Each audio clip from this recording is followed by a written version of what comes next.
Okay, Bronsted-Lowry acids and bases. The definition of a Bronsted-Lowry acid is a substance that donates a proton. Notice protons are not referring to the particles in a nucleus, but rather an H+.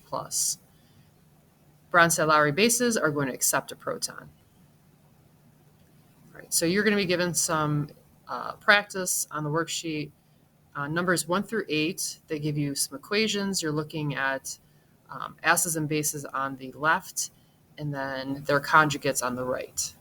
So this is how I would break it down. So here's some examples that are very similar to numbers 1 through 8. So I look from left to right, and I'll notice that I have two pairs that look very similar to each other. So I have water and hydroxide, and I have ammonia and ammonium. Those are my two conjugate pairs. It's also really helpful to show the proton transfer.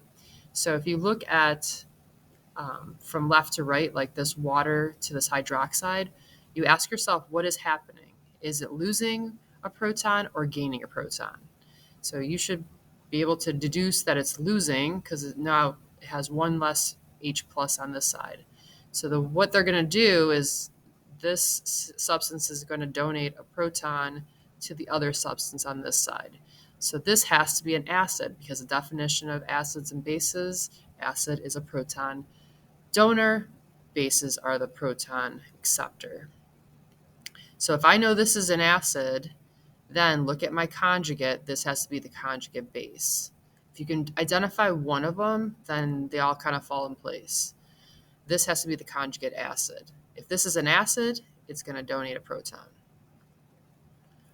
All right, that's one example. Here's another one. All right, same deal. I'm going to go back and I'm going to bracket my conjugates. And then I'm going to ask myself, take one of the pairs, like this one right here, ask myself, is this losing or gaining a proton from left to right? We should be able to see that the H plus is gone over here, so it must have lost it, and it donates it is what it's doing. So it's going to donate a proton to the other species.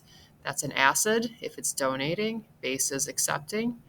This on this other side would be its conjugate base. This is going to be the conjugate acid. This is an acid, so it's going to donate a proton. All right. The next few examples are going to be very similar to 9 through 15 on your practice worksheet. All you're doing is adding or subtracting a proton. The trickiest thing sometimes is the charge.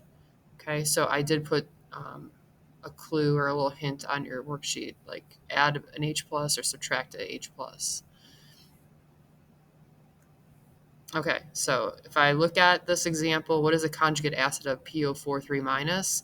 Well, in order to be an acid, we're kind of going backwards. We're going to add the proton back on.